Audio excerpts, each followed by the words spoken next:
Good morning, dear students. Hope you all are fit and healthy. Welcome to Hindi class. Today in Hindi class, we will start the reading of chapter number 13, आ रही रवि की सवारी। आ रही रवि की सवारी। कविता।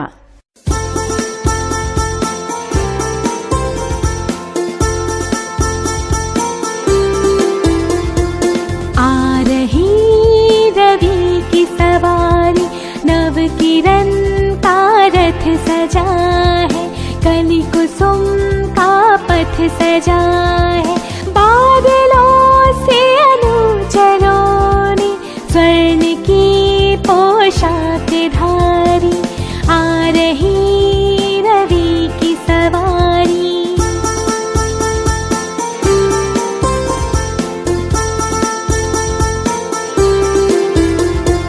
बिहग बंदी और चारण गा रहे हैं कीर्ति गायन, छोड़ कर मैदान भागी तारकों की फौज सारी, आ रही रवि की सवारी।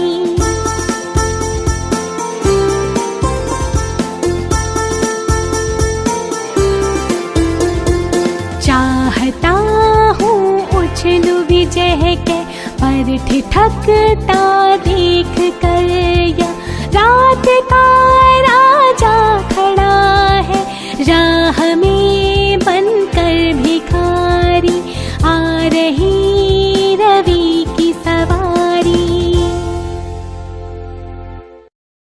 आ रही रवि की सवारी। सबसे पहले बेटा हम करेंगे कविता का सारांश।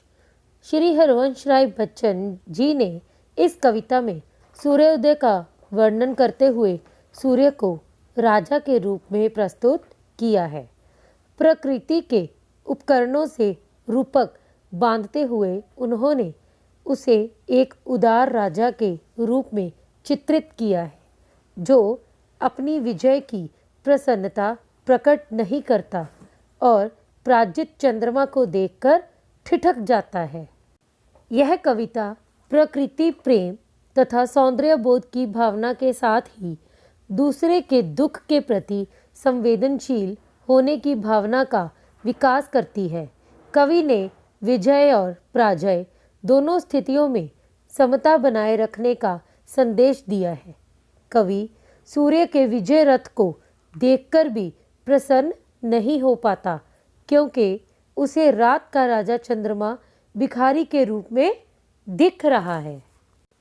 यह स्टूडेंट्स, हमारा पहला पद्यांश है बेटा, आ रही रवि की सवारी, नव किरण का रथ सजा है, कली कुसुम से पथ सजा है, बादलों से अनुचरों ने स्वर्ण की पोशाक धारी, आ रही रवि की सवारी। अनुचर होते हैं बेटा नौकर या सेवक। स्वर्ण सोना, ठीक है, पोशाक होता है सुंदर वस्त्र। सबसे पहले करेंगे हम बेटा प्रसंग। प्रस्तुत पद्यांश हमारी हिंदी की पाठ्य पुस्तक परिवेश हिंदी पाठमाला में निहित कविता आ रही रवि की सवारी से लिया गया है और इसके कवि हरिवंश राय बच्चन जी हैं। यहाँ पर कवि ने सूर्योदय के दृश्य का चित्रण तथा प्रकृति की परिवर्तनशीलता के अटल सत्य को चित्रित किया है। देखो बेटा, प्रकृति में परिवर्तन होता ही रहता है। देखो, दिन भी आता है और रात भी होती है, सूर्य भी निकलता है और रात को चंद्रमा भी आता है। तो उसी जो सच्चाई है, अटल सच्चाई है, जो कभी ना बदलने वाली सच्चाई है, उसको उन्होंने चित्रित किया है। अब करेंगे बेटा सरलार्थ। इन पंक्तियों के माध्यम से कवि कहना चाहते हैं कि सूर्य रूपी राजा की सवारी आ रही है। उसका रथ सुबह की नई किरणों से सजा है। रास्ता बाग बगीचों की कलियों और फूलों से सजाया गया है। प्रातःकाल के सूर्य की सुनहरी किरणें बादलों को सोने के रंग से रंग देती है। देखो बेटा, जब सूर्य उदय होता है तो उसकी किरणें चारों ओर फैल जाती है, तो बादलों के ऊपर भी उनकी जो किरणें पड़ती हैं तो वो भी क्या है, सोने के रंग जैसे लगते हैं। ऐसा लगता है जैसे बादल सूर्य के सेवक हैं जो सोने की सुनहरी पोशाक पहने हुए हैं। इस रूप में सजी धजी रवि की सवारी आ रही है। नेक्स्ट बेटा पद्यांश है, विहग बंदी और चारण, गा रही है कीर्ति गायन, छोड़कर मैदान भागी, तारकों की फौज सारी, आ रही रवि की सवारी। हाँ जी बेटा, विहग क्या होते हैं? पंछी, ठीक है। बंदी और चारण क्या होते हैं? चारण होते बेटा जो वीरों की प्रशंसा में गीत गाते हैं, ठीक है जी। तो और बंदी क्या होते हैं? यश का गान करने वाले। हाँ जी बेटा, प्रसंग है, प्रस्तुत पद्यांश हमारी हिंदी की पाठ्य पुस्तक परिवेश हिंदी पाठशाला में निहित कविता आ रही रवि की सवारी से लिया गया है और इसके कवि श्री हरवंश राय बच्चन जी हैं। यहाँ पर कवि ने सूर्य के आगमन का मनोहारी वर्णन किया है। हाँ जी बेटा, इनका सरलार्थ है, इन पंक्तियों के माध्यम से कवि कहना चाहते हैं कि प्रातःकाल जब सूर्य का उदय होता है तो रात के अंधकार से सभी को मुक्ति मिलती है। ऐसा महसूस होता है जैसे कोई राजा अपने स्वर्ण रथ पर सवार होकर विजयी होकर आया हो और अपने राजा को देखकर उसके पक्षी रूपी चारण और बंदीगण उसकी प्रशंसा में कीर्ति के गीत गा रहे हो। देखो बेटा, जब सुबह मॉर्निंग में सूर्य उदय होता है तो पक्षी चहचहाते हैं ना, तो वो ऐसा लगता है कि जैसे सूर्य का स्वागत कर रहे हो। नेक्स्ट बेटा हमारा पद्यांश है, चाहता उछलूं विजय कह, पर ठिठकता देख कर यह, रात का राजा खड़ा है, राह में बनकर भिखारी, आ रही रवि की सवारी। प्रसंग है बेटा, प्रस्तुत पद्यांश हमारी हिंदी की पाठ्य पुस्तक परिवेश हिंदी पाठमाला में निहित कविता आ रही रवि की सवारी से लिया गया है और इसके कवि श्री हरवंश राय बच्चन जी हैं। यहाँ पर कवि ने सूर्य के प्रतीक के माध्यम से समय की परिवर्तनशीलता को दर्शाया है।